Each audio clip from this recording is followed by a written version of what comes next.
And this is the first of a series of 6 talks on the compound nature of the human being. And because of the factors involved all the way along, I make a sort of a preamble out of this, setting the foundation as it was more or less laid for us by Paracelsus von Hohenheim. According to Paracelsus, there are 2 books: the great book of the universe and the little book, which is man. To Paracelsus and many other physicians of that early period, the human body was the most available text for the whole world, for all the things that happen everywhere, anytime. Because somewhere within the microcosm, which is man, all the processes of the macrocosm are unfolded.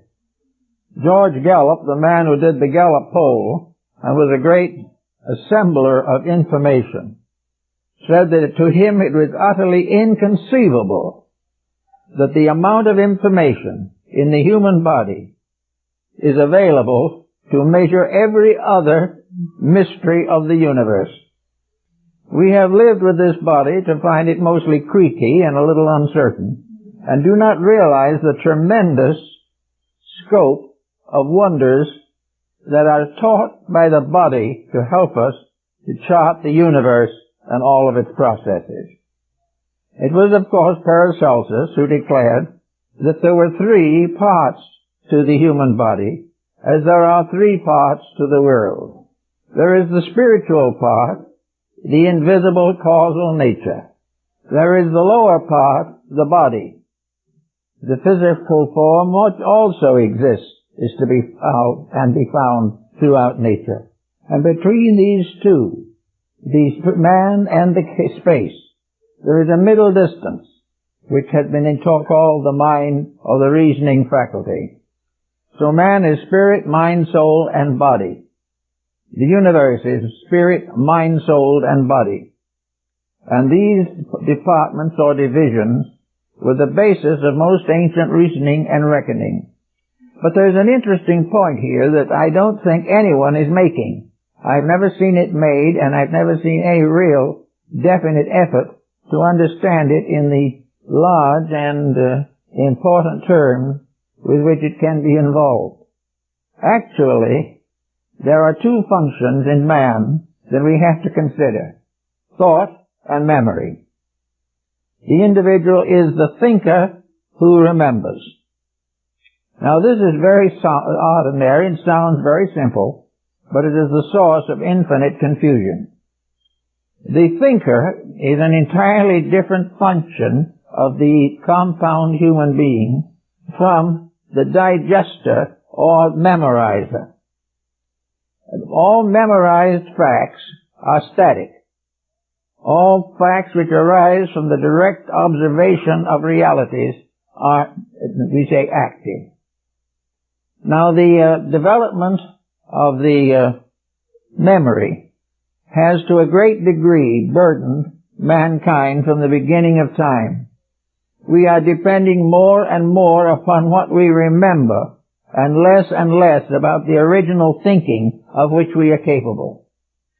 The thinking is an active process. Whatever is thought may be later recorded and put on paper or on a cylinder or stored away in the memory. Memory is a storehouse, but it is of very little use unless there's something to store in it. And this has been where the weakness has been in our modern thinking. When we go back to the ancients, when the life was comparatively simple, and carvings on the walls of caves was about all the records we had, the factor of thought was much more dynamic than it is today. Because the native of that time had no memories to fall back upon.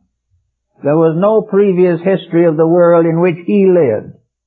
There was no previous account of the adventures of others like himself, because he had no record and no written form to tell him what to do in an emergency. He was gradually forced to a very positive position. He had to think. He had to try to find the answers for himself by himself. He had to try to figure out what to do when the cave bear attacked him. He had to find out what to do when he was stricken with an ailment or suffered from an accident. These things could not be taken out of books. He could not consult a physician. He knew no way to function except through his own personal initiative. He had however, one factor in his favor. He was capable of an intimate and immediate religious reaction. Not knowing what to do and where to find help, he called upon the deities, or upon the spirits, or upon the mysteries of the air to give him advice. And out of this we have the seers and the sibyls, those who sought to lead the individual in ways of thoughtfulness before the individual was really doing any basic thoughtfulness for himself. Therefore we have thought, which is the process of examination, and we have memory.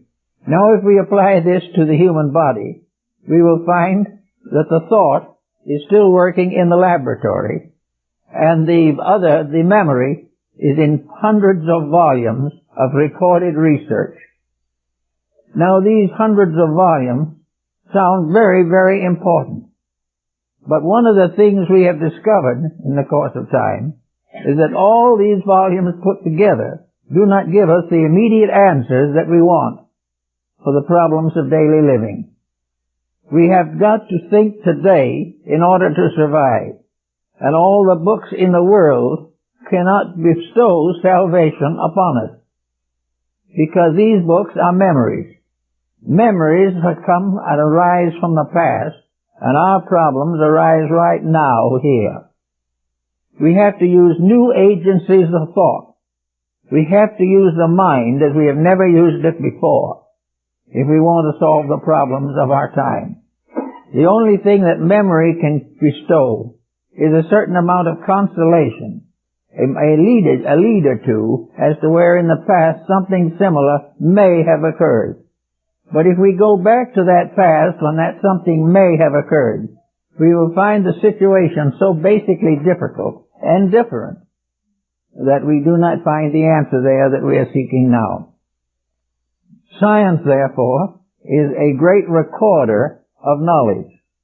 But in the last analysis, science is also hopelessly dependent upon original thought.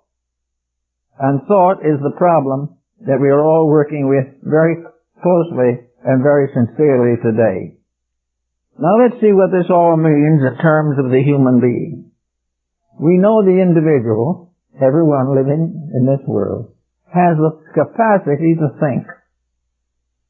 And to think is to give an expression to a basic mental principle within ourselves. This basic mental principle is not infallible. It does not mean that we can forget everything else simply by thinking, but it means that this mental faculty is indispensable in an effort to understand the physical phenomena of life. It cannot solve problems beyond itself, but it is very necessary to achieve the immediate information we need for daily living. So we try to figure out how we shall do some original thinking. Now, original thinking means that we have to have a disciplined mind. It cannot drift around in the vagaries of uncertainty. We cannot have a mind laden with superstition and expect it to serve us in time of emergency. There is tremendous importance, therefore, in mental training, the mental organization, and the preparation through education of the mind for the responsibilities of personal decision. In the present educational system, we have virtually no mental training. In there we are depending upon textbooks which are nothing but memory. They're what somebody else said long ago. We do that to the children of today and expect them to find the answers to their problems. These answers are not there. They are in spirit, perhaps, or in substance, or in symbolism, partly expressed. But the average young person today does not know how to take memories and transform them into dynamic, immediate decisions. Now, working with this problem and working with the memory factor that is so very, very important, we then come to a very interesting and I think very profitable conclusion.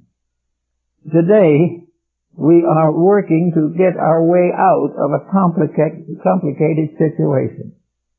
We are seeking more and more answers to the basic problems of life. So what have we done? We have finally, to crown everything else, invented a computer. And what is a computer? It is nothing but a mechanical memory. A computer cannot answer any question that has not already been answered. It cannot come to any conclusion which cannot be gained or brought back from previous conclusions. The computer is not a thinker. It is a rememberer. We can put great volumes of statistics into the computer, and they will come out in a bit more orderly way. But all the computers in the world will not teach us how to get out of debt, because it cannot create thought.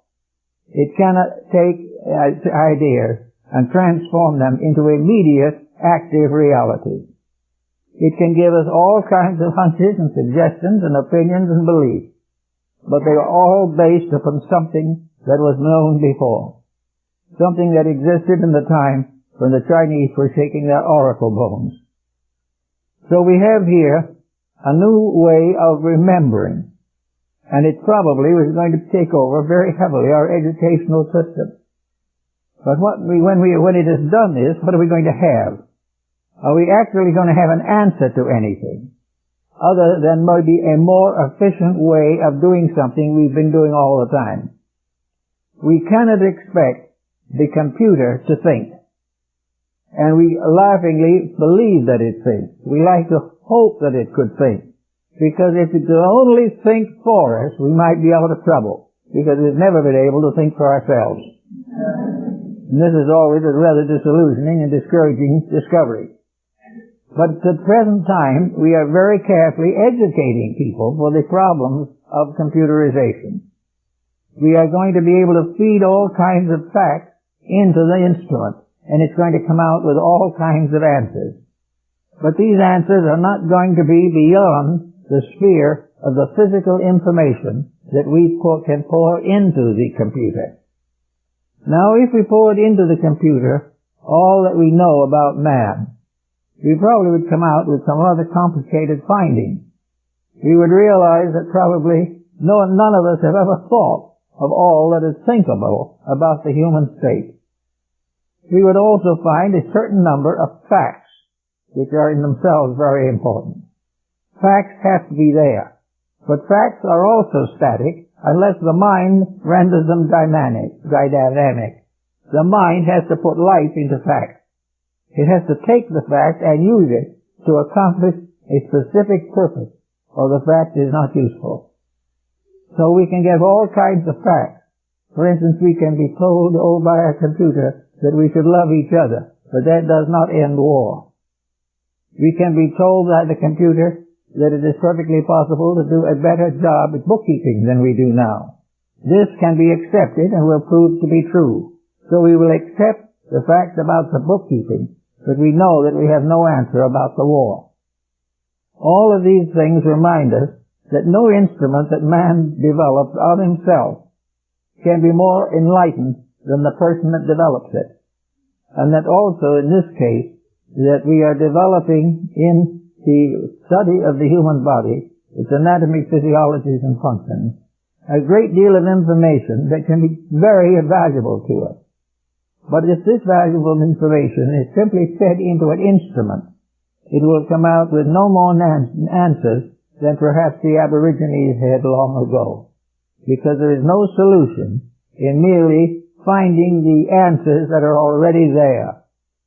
But of course, there are always there's some answers to problems we haven't thought much about. We might get some secondary information.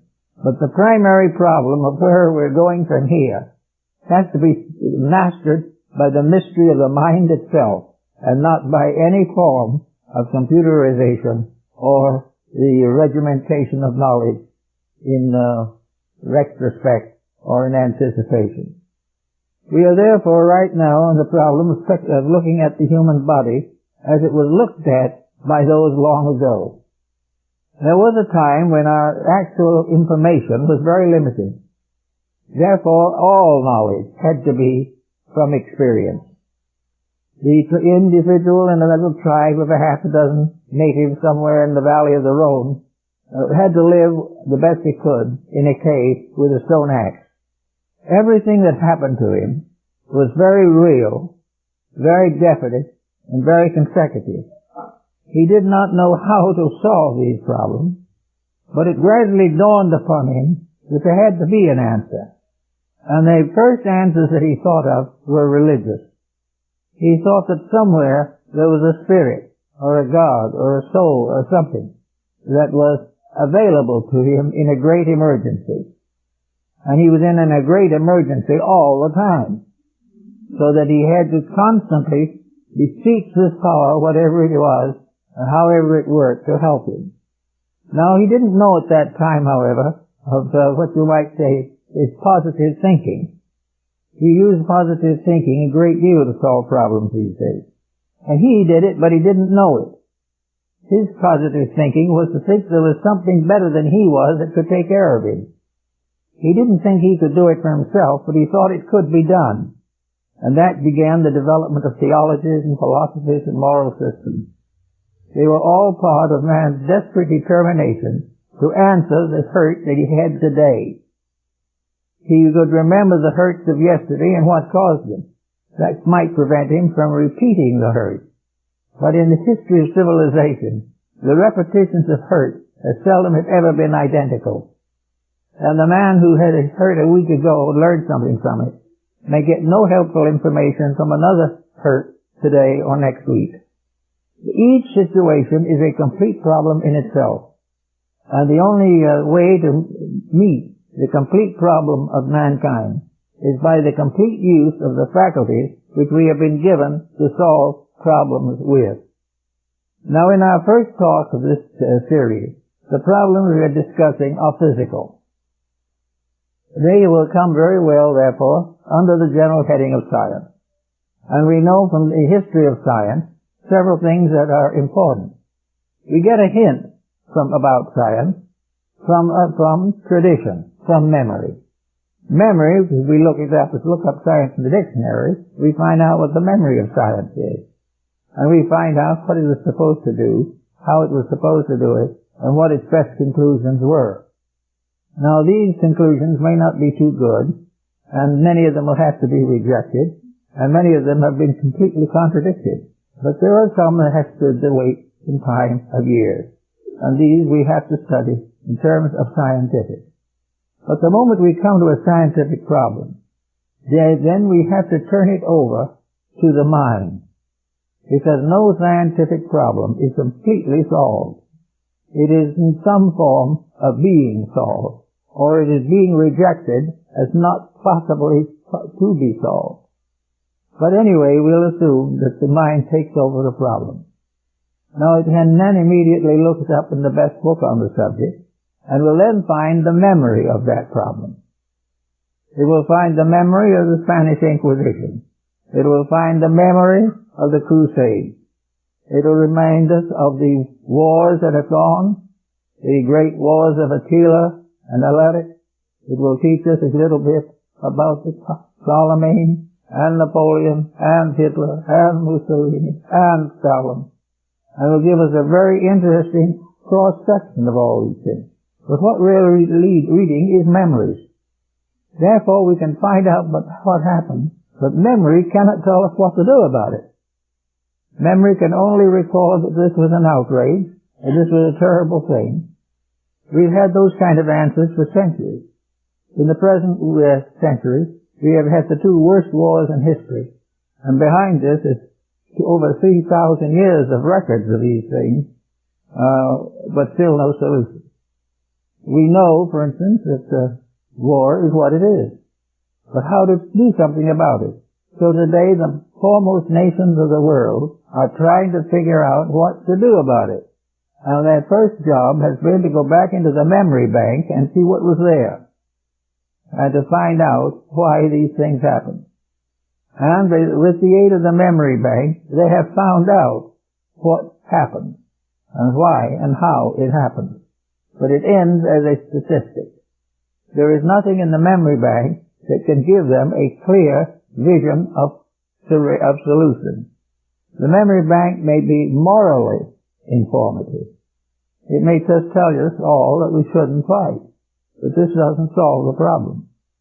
We also have the consideration of that from memory, of all the various experiments that we try in daily living, our paying bills, whether we live within our means, and all these things are in the memory bank. But when it comes to daily life, we more or less ignore that. We do not learn from experience. We keep right on trying to do it our way. We can read from the memory bank of other people, as in the case of narcotics addiction, and find out what it does, but it does not prevent us from turning in our turn to the same vices and devices. So there's a great problem all now is trying to find out some of the facts about the human being. Facts that were amazingly understood long ago. Understood at a time when there was no way of simply reading your way into a solution. There were ancient writings. There were books on anatomy and physiology in Egypt 4,000 years ago. Even if we could find them all, we'd probably pay no attention to them, because they belong to another generation, another world, another time. But they represent the memory bank of how to keep the peace. But all the memories in the world will not keep the peace, for the reason the ambition of the individual is far too powerful to answer and to respect these discoveries.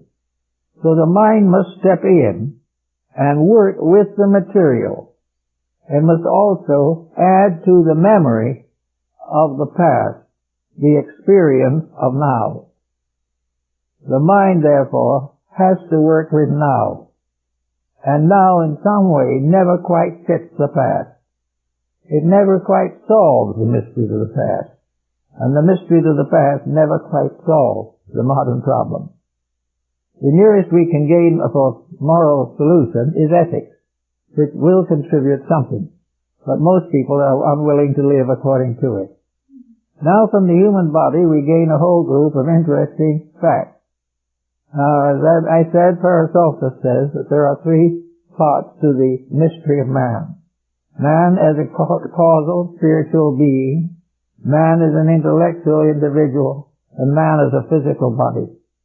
These three correspond to the three worlds recognized by ancient antiquity: heaven, earth, and hell. And the Rosicrucian author Flood made a very good study of this particular point. He shows that for the comparison that the skull seated upon the anchored bridge of the neck represents in this point the intellectual center.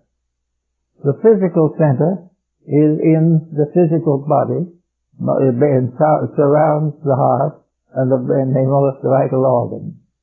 The combination or union of the two is corresponding with the development of the autonomic nervous system and the upper part of the body. So we have heaven, earth, and hell as brain, heart, and physical abdominal structure. In these Rosicrucian studies, Flood shows a picture of the abdominal cavity, which he describes as hell. And maybe that is the reason why so many individuals have considered our food projects and our food habits to be one of the greatest enemies that we have. The individual dies first in the abdominal cavity by the misuse of its function and by the abuse of its principles. The problem of taking care of that, however, is largely a problem of justice. The individual will find out gradually that nothing he ignores will do him any good. He cannot think himself out of an action and get anywhere. He cannot forget something he doesn't want to remember and come to in perfect condition. He must recognize that the human body has its requirements. And these requirements on their own plane are the same as the requirements of a nation, of the planet, and of the solar system. Everything that is needed for man is needed also in some form or condition for the whole of the universe, all the way to the ultimate causation. We live in a world, therefore, in which all problems break down into one grand problem. And unless we approach the one grand problem, we cannot get too far with any part of it. Now with man, the governors of man are the mind and the emotion and the physical body. And these three have their private tyrannies and are the causes of most of the problems that we face. These same causes in a nation produce war, bankruptcy, sedition, if abused. These three qualities in the world result in the great natural astronomical phenomena, everything from sunspots to comets. Everything is tied together with one great pattern of ethics, integrity, and values. Now, in many of these mysteries, we have only analogy to help us. We never get close enough to the problem to know exactly what it is, but we can get close enough to realize that wherever there is a problem, something is wrong. And if in our lives we have problems, that something that is wrong is ourselves. We have tried every way possible to push the problem onto someone else. We have tried to blame others for every mistake we make, but we are the ones that suffer. And there is no solution to any of these problems unless we approach the whole subject more or less scientifically. We've got to approach it on the basis of a firm statement of self-responsibility and acceptance. We also have to realize that we cannot depend upon memory for the information that we need. Take, for example, the child goes to school, graduates, and goes into the world.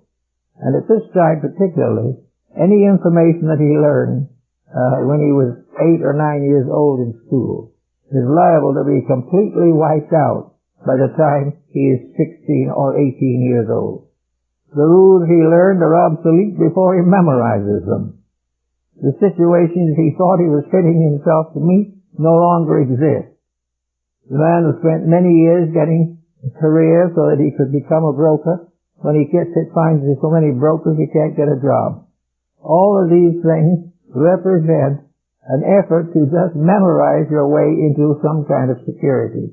It can't be done. Today, memory is very, very incomplete and imperfect. The only way where memory is valuable is on the level of morality. But having no longer a security in memory, there's only one thing left to do: think. The individual has got to become capable of self-determinism. He's got to be capable of living his own life. If that is the only way he can manage the universe that is under his own skin. The ancients all realized that if the population of the world were all kept together, it would not begin to compare with the forms of life that are within the body of one human being. In other words, we would not be able to divide sufficiently. We would realize that perhaps a sun has a greater population than a planet. Tiny, insignificant forms of life that do not last for a breath come by the millions, by the billions. And they all have their parts to play. They are all part of a great system, a great population, over which the individual as a selfhood is a God, a divine being administering an empire of hundreds of billions of separate living things. Therefore, if he realizes this to a slight degree, he can become a tyrant. But very few people have reached that degree of understanding in which tyranny is possible. They rather remain ignorant and not knowing any part of it, ignore it all. But we know, for instance, that just as a country will fall apart with bad leadership, our health will fall apart by bad habits. We realize that we can be tyrants, we can become crazy monarchs like the past, we can kill off our subjects, we can impoverish them, we can deprive the people of our inner kingdom of the food they need, of the protection they require, of the management they also must have. In other words, we can take from this little thing which we call the human body a grand pattern of the whole world and all the things that are involved in it. And we know that health today tells us that unless we use certain reasonable care, we will be a bad ruler. Now the world is useless of bad, knows about all bad rulers. It knows about Genghis Khan. It knows about the conquest of Alexander and Napoleon. It knows all kinds of things about selfish people who have destroyed their empires, corrupted their world, and tortured their population. But do we realize that we may be one of them? Only that we don't know what we are doing any more than the despot really knows. Because we have allowed our selfishness or our ignorance or our antagonism to destroy the very life of our own bodies, to destroy millions of cells, destroy hundreds of functions simply by a temper fit. If we keep on this way long enough, we'll be in the same way as nations on earth. It will all end in revolution. We are getting over a revolution in China. We're getting over a revolution in India. Also a revolution in all other nations of the world. We have revolutions on every hand. And most of all, we have dyspepsia, which is one of the worst of our private revolutions. We have dyspepsia because we are tyrants. Because we pay no attention to the population of our own private world. To find out and understand this, then, begins the problem that we find in all philosophical systems. First of all, get a good government. And a good government means a proper rulership over this little world that we live in. This little world, which to our visual faculties is very tiny, but in its true substance and essence may be real vast and multiform than the galaxy. But if we must be rulers, we should be good rulers. If we are not good rulers, we are tyrants. And if we are tyrants, we destroy our own kingdom. All this is what the people like Agrippa and Paracelsus and Davy all taught and believed. The beginning of a good world situation is an individual who learns to govern little things, and who is made a righteous governor over little things shall be given rulership over greater things. The Bible tells us definitely that we must begin our rulership over little things, and that those little things include mostly our own habits. To get into a condition where we can protect the body means that we are getting ready to go on to unfold a constructive program. A constructive program means that we have to not only have right ideas, but live them. Not only be convinced of truth, but apply them. And under pressure and disappointment and disillusionment, to keep right on doing that which is right. We find that every attitude which will destroy a kingdom, if brought down to the private life of an individual, will destroy health. We find that very definitely that we are custodians. This body is not something that is just pushed in under the spirit to keep it while it was here. This body has been ages in evolving. It has been developed over a vast period of time to make possible the advancement of the internal life of the person. The body does not live for itself any more than humanity on the face of the earth lives for itself. They're all part of something bigger, something greater, and something more important. And it is the recognition of this concatenation of greatness that we should all be working with every day. If we take these different problems that we have, we will find that Just as tyrants are selfish and destroy their people, so individuals are selfish and destroy their health.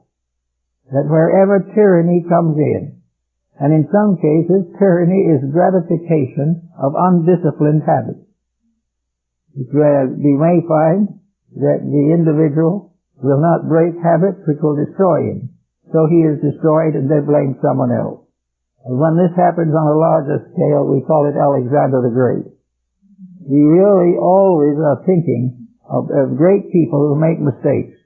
But in this little mystery of ourselves, which is a very small but tremendously powerful one, this little mistake is something that can take away the health and endurance of billions of living entities within our own body.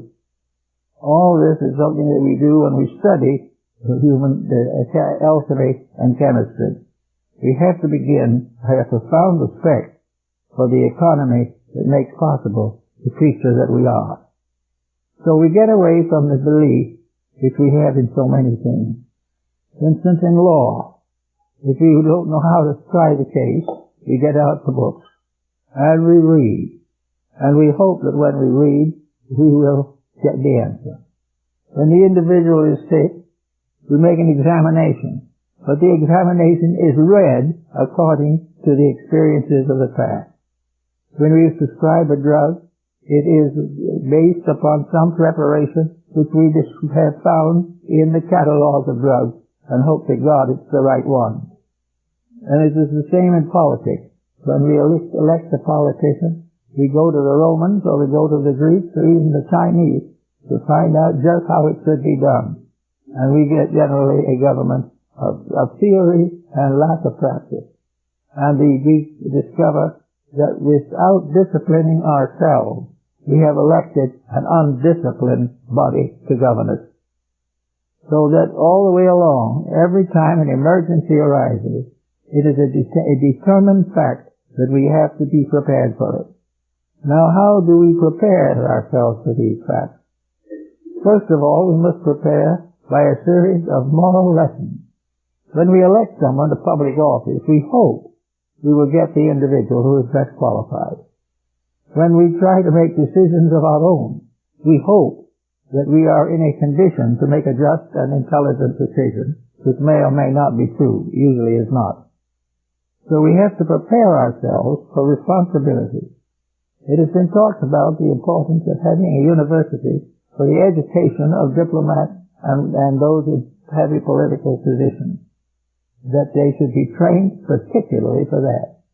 Well, we can say the same thing. The entity that lives in our body should have the proper administration, and it should have the watchful care of enlightened electors who know exactly what they are doing, and are doing that which is best for all concerned.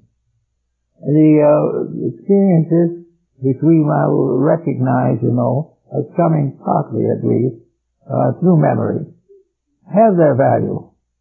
But they are only nudging us to go and trying to get us to go on to something better, something more useful, something more wise. We may take an example from one of these, but we can't leave it there. We have to go on. Now we're going to try to go on into the next century. And we're going to try to take this human body, probably, for as many more years as possible. Those in younger years have a good chance of a reasonable length of future, unless they destroy themselves. A country has a good chance for future, unless its government destroys it. In all cases, wherever there is imbalance, wherever there is lack of ethics, sickness begins. Political, psychological, physical. So we have to watch constantly, or we will not even survive long enough to make the corrections we'd like to make. So we go now into the study of this body to find out a little more about it, a little more about how it works and why it works. And we have a body which is a kingdom, or an empire, or a republic, or a commonwealth, and can even become a communistic state. All of these things are possible, and Plato reminds us that all of them are equally meritorious if they are administered with intelligent justice. There is no bad form of government. There is only a misuse of governmental power. Therefore, no matter what the form may be, it will work if it is honest. No matter how gorgeous and elegant and modern and up-to-date it is, it will not work if it is dishonest. So we start with those kind of problems, and we say these all are applicable to health. They're applicable to the problems that come to us in our daily living. They have to do with our gradual and intelligent control of our own functions. It was one of the ancients who gave us the law of the 24-inch rule. The rule of three division of a day. A day of 24 hours divided into 3 sections of 8 hours each. This was the measure of the work of the individual. And these are 8 hours for work, 8 hours for repose, and 8 hours for self-improvement. The individual should set aside his problems in such a way that each of the divisions of his day contributes to his wisdom, his happiness, his security, and his health. If he breaks any of these rules, he is breaking the basic path. He is breaking the foundation of enlightened government. He is breaking the rules of the world in which he lives. Now these are 24 hours of each day. What are we doing with them now? Well, if we're employed, we're working at something we probably do not greatly enjoy. Maybe we enjoy it a little. And then we go home from that to the next 8 hours, and the chances are that most of those will be spent in front of a television, which itself is not particularly enjoyable. And the other 8 hours will be one thing or another, trying to sleep, trying to get something else done, attempting to go on with other activities, or simply giving up in despair. Maybe doing a little physical exercise just to keep it up. So we have to start in to put regulation into everything in order that we produce a body capable of giving intelligent commands itself. The government is like the British Parliament. It consists of the House of Lords, and the Lords in these cases are the selves. Your Lord in the government is what you like, what you believe in, what you intend to do anyway. It represents the authority that you have because you are the person in the body. The House of Commons is the body itself. And in most of these old kingdoms, the Commons rule, although not always. The House of Commons means representation by the whole. In other words, in the human body, the House of Commons is composed of every living cell in that body. The House of Lords is the part that has to do with the body what it pleases. But the Commons is the house that has the right to be protected from all abuse by the overlords. If the overlords abuse this body, it will be sick. If they refuse to contribute to the well-being of a community, the community is sick. So a beginning of our understanding is to recognize the physical body as a political empire, as a moral world, as a religious sphere, as a chemical and physical body. All these different things are in the body. And to have a healthy body, you've got to keep the rules. Whenever a tyrant rules the body, we have dissipation and death. Where a fanatic rules the body, we may have all kinds of tortures and starvation, privation, and self-sacrifice, but too much. Wherever economics guards the body, we'll be in trouble all the time. Where if we go on to some particular profession, we go into law, then that guards and controls the body. Everything we do, we use parts of the physical body's resources to do it. And wherever these resources are abused, we have terrible trouble. Because finally, there's something else that we have not yet much considered. And that is, that we'll do it again in our discussions later, but I'll bring it in just for a moment. beyond the body and beyond what it has to do, and beyond the controls which it exercises, behind and beyond the mind and the memory, is an infinite integrity which cannot be compromised. It will go on forever. When we break the laws of that, then we are in definite danger. And we break the laws of the greater when we break the laws of the lesser. For these laws operate in every human body, in the stomach, in the spleen. They relate to every phase we have. But behind all of the other phases is the immutability of the simple fact that it must be right or it is wrong. That there can be no compromise between integrity and self-indulgence. There can be no substitute for the recognition that right is right. Now it sounds, of course, as though right might be terrible that way. Right sounds like a police state, but it isn't. Right has never been obtrusive. Therefore, right is not a tyranny.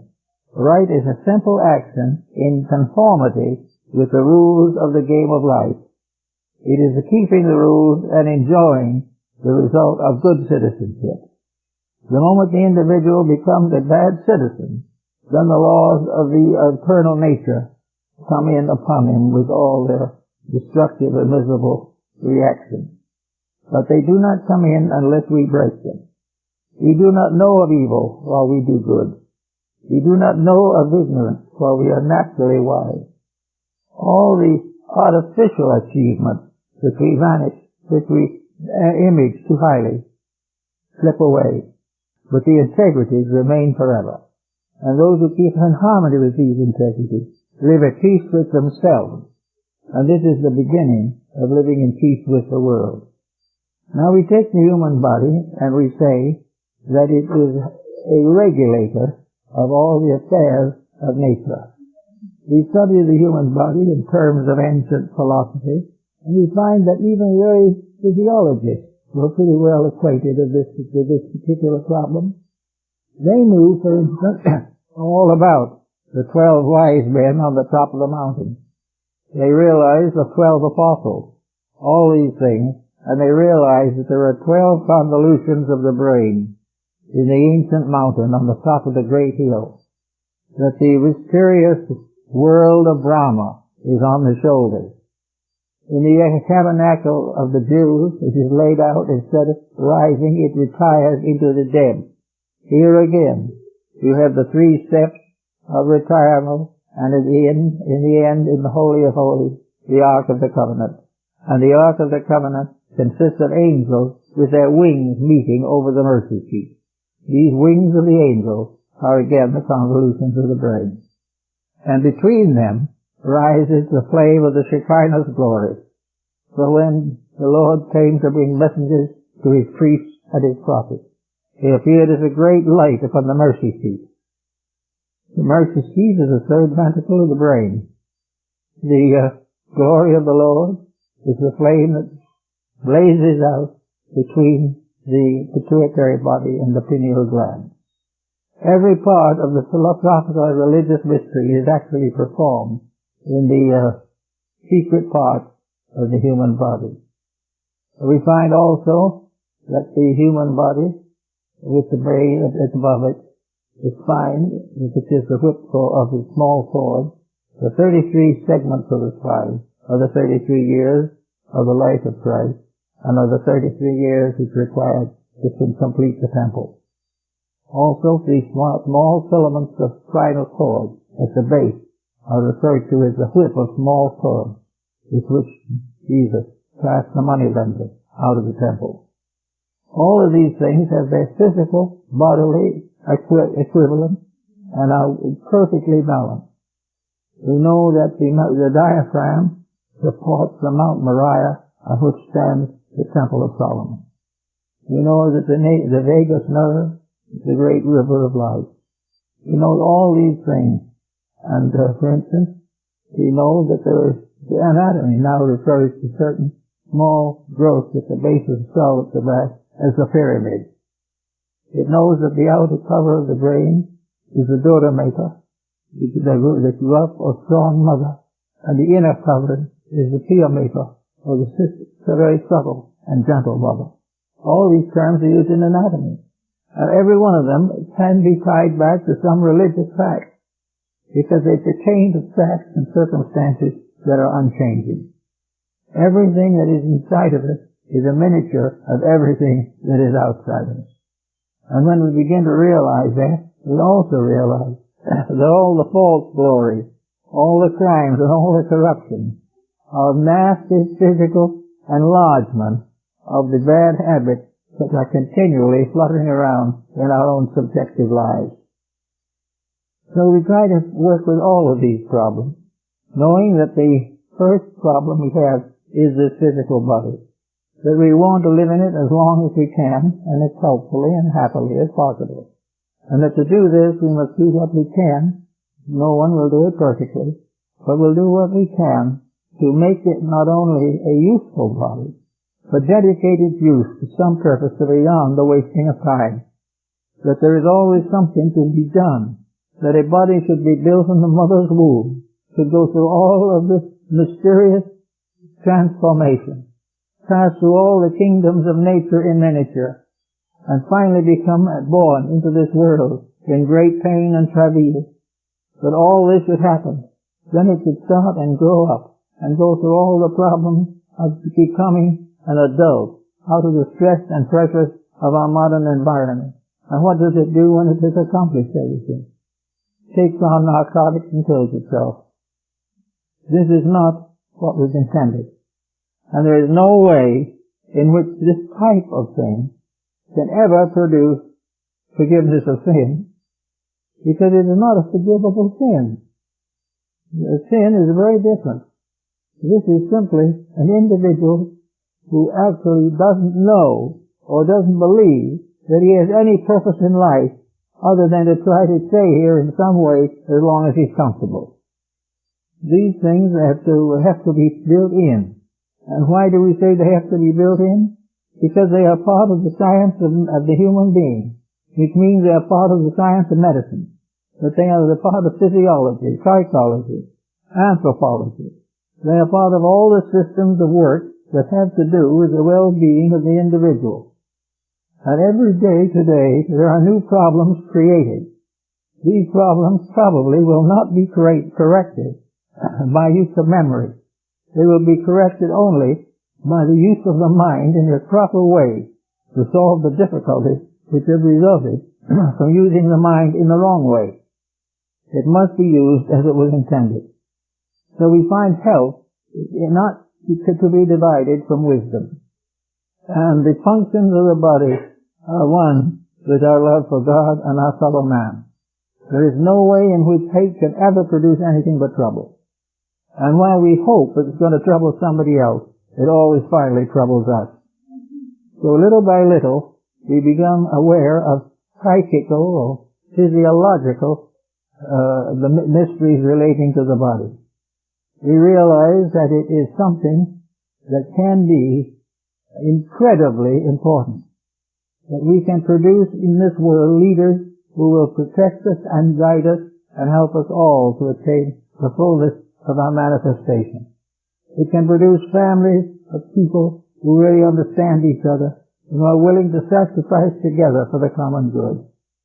It will produce those who are willing to labor for peace and suffer if necessary to overcome the dissonances of war. All things can happen if we release into manifestation the basic potentials of the human being. And to do this, we have to realize that we are constantly being injured in even the simplest things we want to do right. It isn't always possible for us to know what is right. We can only know what we are told unless we do some thinking. If we are willing to hope that somebody who claims to be an authority can speak for us, then we have to take the chances. It's exactly like the probabilities of finding a good bookkeeper or a good doctor.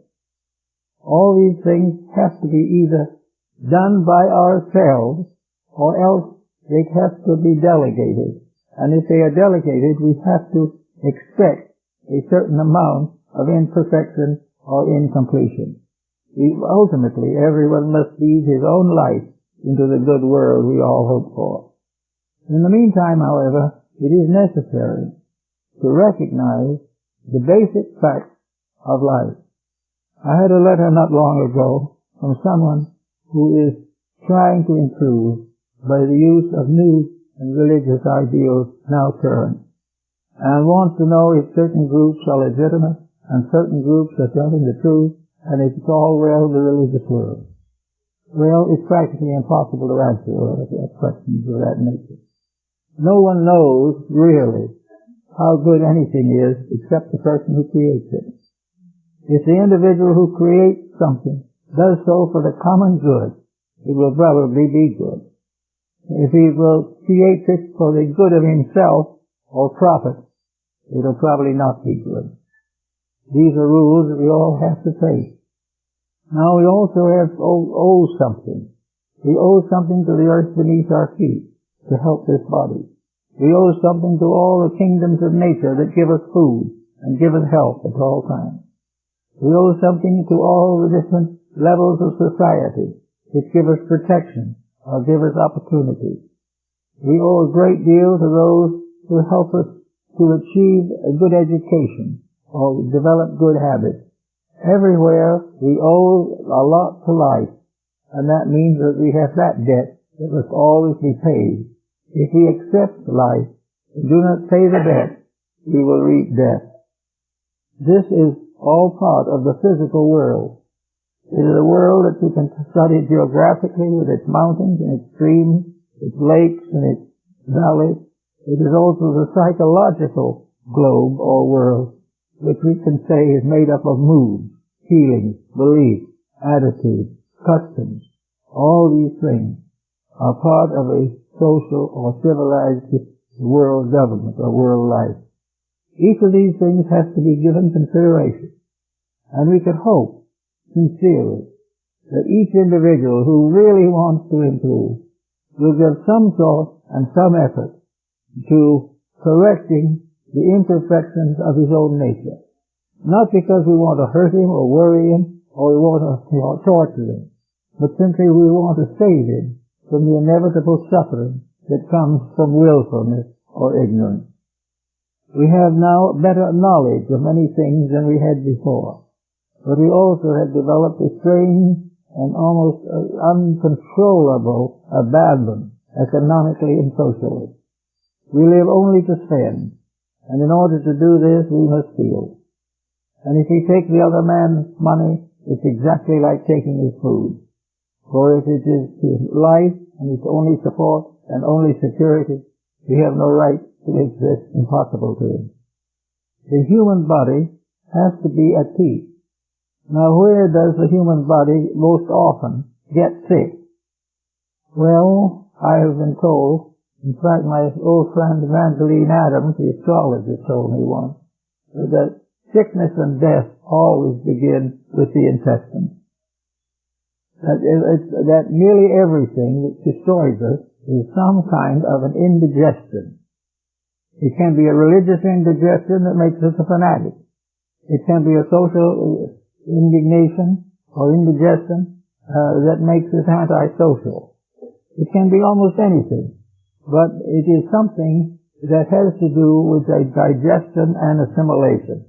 It means that we've taken in something that cannot be properly handled by the body, that we are not giving the body its due care and attention, that if we do not take care of it, it will start to disintegrate, and when it wants to go, it will make the intestinal tract a living hell while we're still in this world.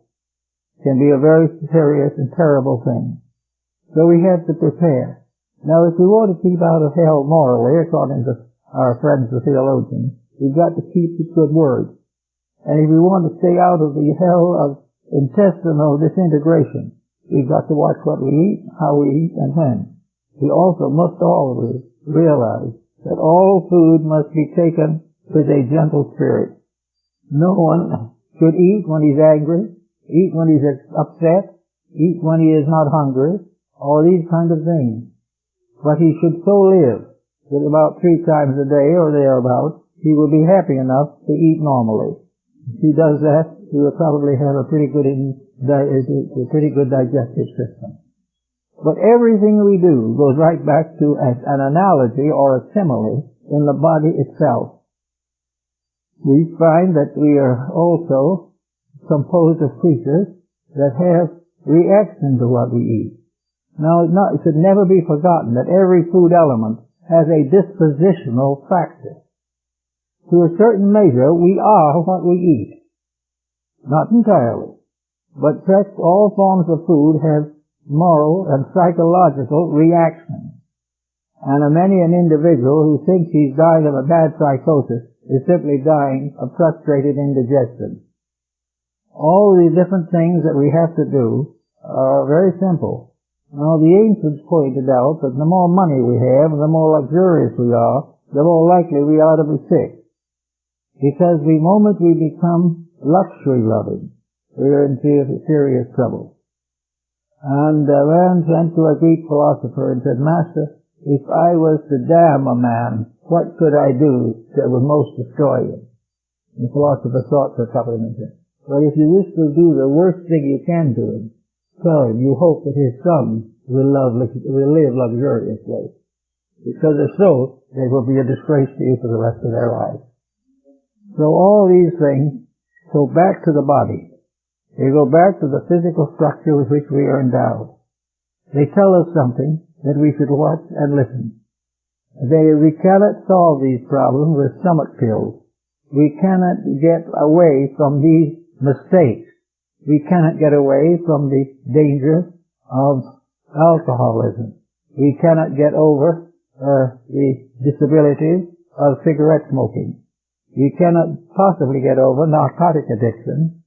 And we can't get over all forms of rich and indigestible food.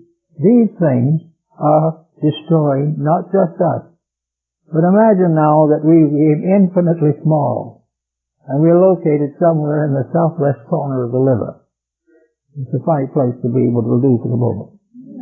Being in the place of the liver, and being a 1/1,000,000th of an inch in diameter, and we are there, and this is our homeland. This is the land for which our fathers died, this little piece in the corner of the liver. And in the midst of the fact that we're getting along pretty well, the family is secure, we're just getting down to the point where life will be pleasant. Suddenly there's a terrible agitation. An earthquake has struck the liver. Now, what caused the earthquake? Overindulgence.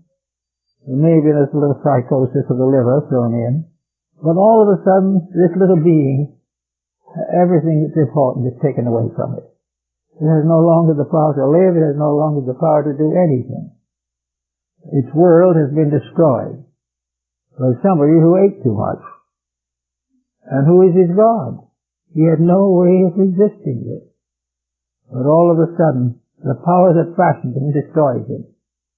And he gets very little not to understand. So all he can do, if he can do anything, is to weep and fade away. Now in another world, such as we're in the big one like now. All right, instead of being in the corner of the liver, you could be in the center of Armenia 2 weeks ago, when a great earthquake came through and destroyed better than 30,000 people. This seems to be an act of nature. Nobody knows what to do about it.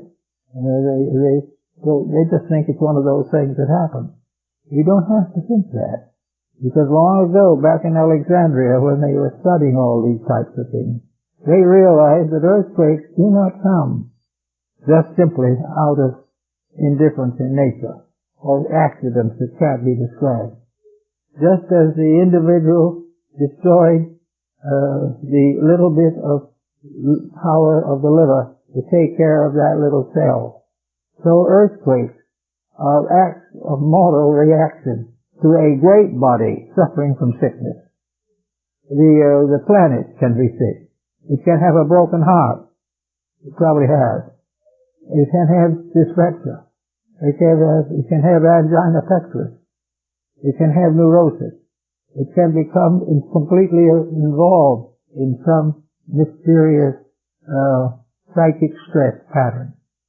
It can become mentally disturbed, emotionally disturbed. It can have anything happen to it that can happen to a human body. Because after all, it's all one pattern. Only degree of magnitude, not any change in the actual pattern itself. So as long as we are bad to the body, the individual, we will have those problems. And as long as humanity is bad to the body, the earth on which it lives, the time will come, as they said in India, when the Great Mother will shake us again from the face of her body. All these things are part of a pattern. And the human body is, as Paracelsus said, the little book, in which we can see happening around us and within us practically every faction and function that we observe today. It is definitely a part of our inevitable that we should see the analogy of the great Hermetic axiom, as above, so below, as in the great, so in the less, as in the upper, so in the lower. All these things are all one quality, moving through the different levels and layers of culture, civilization, anatomy, physiology, and function. All these things are part of one pattern. You could break the heart of an individual and he'll die slowly from a broken heart. You can break the heart of a nation and it will die. You can make all these things work on all these levels. You can see the cause of crime.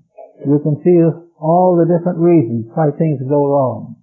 When you begin to realize that we are all part of a living organism. Various size models of the same thing. This was discovered probably 10,000 years ago. It was known in Egypt at least 5,000 years ago. And it is still that way. But to us, that is no longer a fact. It is simply one of these mysterious faculties or functions, which we simply call memory. We have only the memory of it. We knew that it happened in Egypt. We knew that it happened in Atlantis. We knew that it was screamed by the Sibylline oracles. But that doesn't make much difference. We do not know the real actions and functions.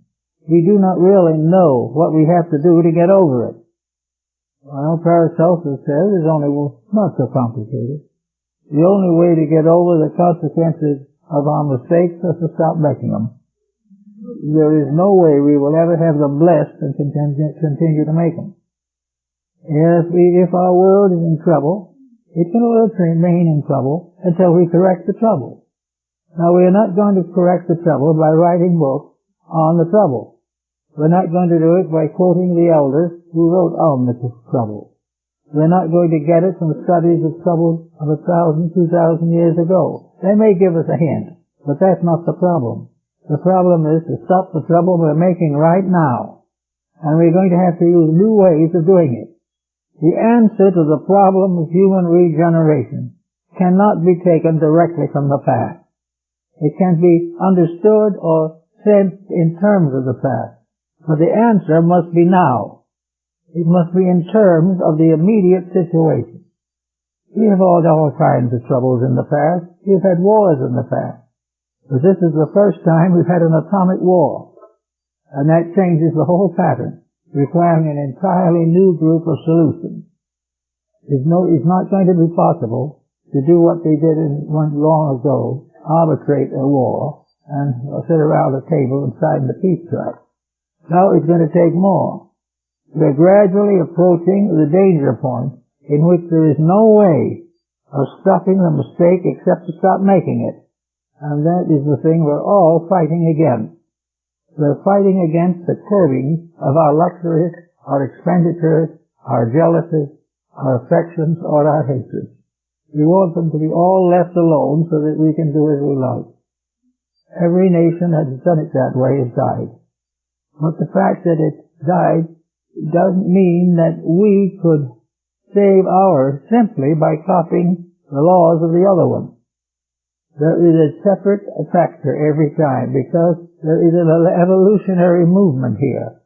Things are moving. Therefore, all solutions must be moving solutions.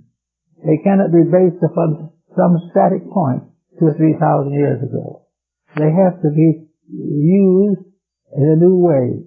You can take the morality, you can take the ethics, you can take everything that is useful out of the past. But in each case, there must be a positive, immediate action of our own to take care of the situation. We must make a move that no man has ever done before, if we are to solve a problem that no man has ever faced before. All this causes us to find it very interesting, useful, and important to study the human body, to realize what it is composed of, and to realize that we have here a living model of the greater world. A living model that challenges us. A model that gives each of us an examination every term in school paper. A model that answers our questions and tells us the truth whether we want to hear it or not. The body then becomes man's most immediate agent for improvement, for the resolution of problems. After all, we don't know this, but we may as well face it. The physical problems, after all, are really the easiest to solve. We have much more that goes beyond the physical. This is just the first step. But if we get this first step right, the further inspiration of the achievement will help us a long way to the next step. As Gautama Buddha pointed out, the first step to salvation is the most difficult. It is the first step because we do not know where we are going.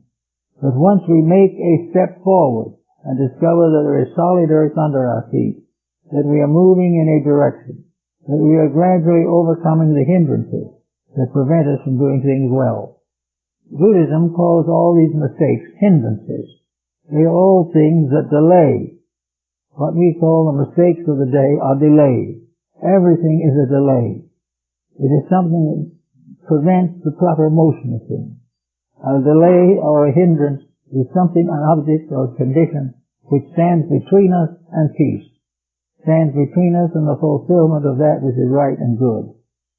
If, therefore, we are able to overcome these hindrances physically, we will then find that we have a physical foundation upon which to raise the next problem that we have to face. And that is glandular vitality of the human body. The human body goes on up and up and up until it vanishes. But the first thing it has to do is to establish a basic foundation. The moment it does that, then it goes into the glandular system, the autonomic nervous system, the cerebrospinal nervous system, into all the organs, and we want to start and work with those at least a little in this series of lectures. It is to prove that all the way we have a living text that will never tell us that we're right until we are right now, that will never bring health to the sick unless we do that which is necessary now.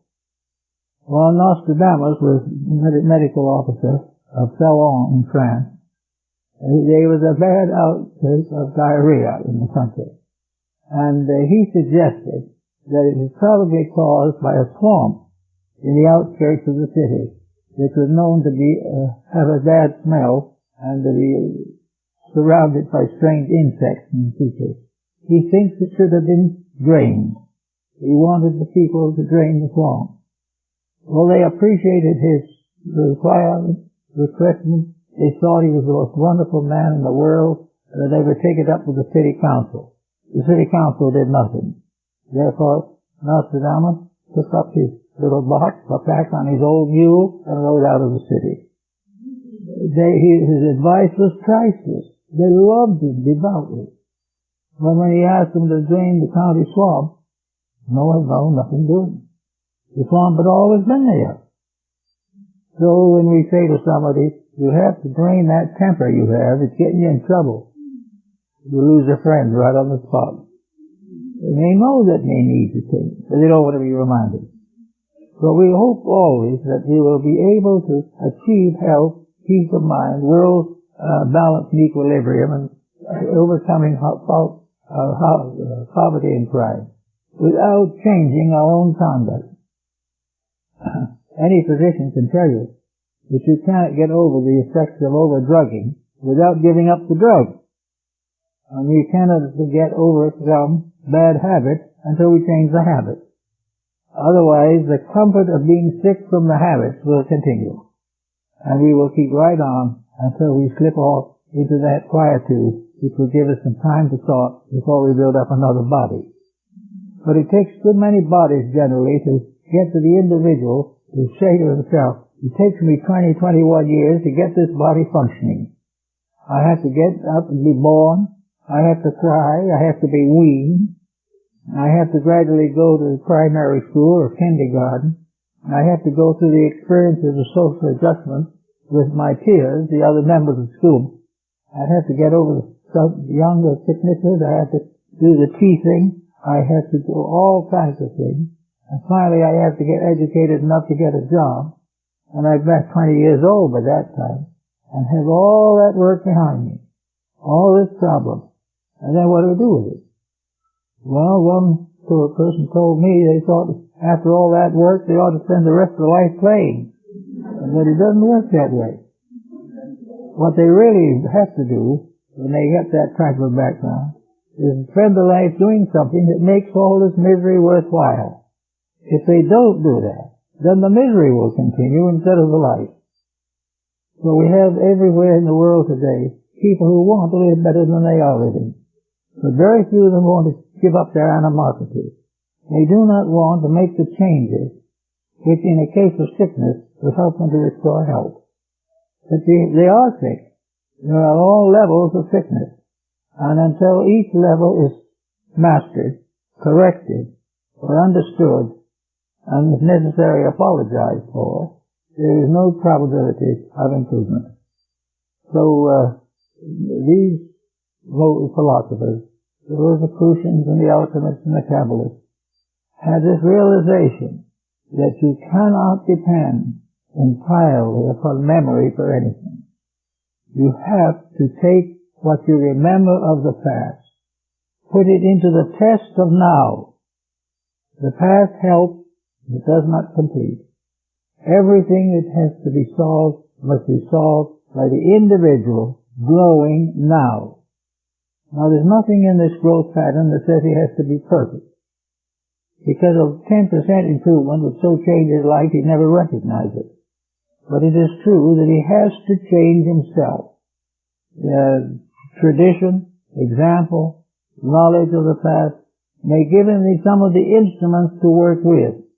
But he must take those instruments, adapt them to the pressures of the moment, and live clean and clear now. And that is the only way he can get over the problem. There is no way in which he can substitute economic success for any major form of ailment. There was a man up in Alaska who got a lot of gold after gold strikes up there. And of course, having a lot of money, he wined and dined himself to the point that he came to his deathbed. And they told him it was only hope, and that is if he went out to Mayo Brothers, maybe they could save him. So off he goes to Mayo Brothers. They work on him for a while, patch him up pretty well, and they tell him that he'll make quite a little more mileage off this old body if he will live principally on bread and milk, if he keeps away from all rich food. So he goes back up to Alaska again, and he's so happy that he is going to have a little further lease on life that he puts on a big banquet for all his friends and died the next morning.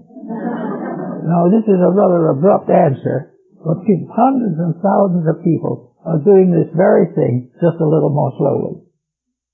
So another thing important, if you understand the mysteries of the human being, the body, the mind, and the soul, you can also, in this way, gain a very full understanding of practically every external phenomenon of nature. You will find that in becoming master of yourself, you become master of all worlds.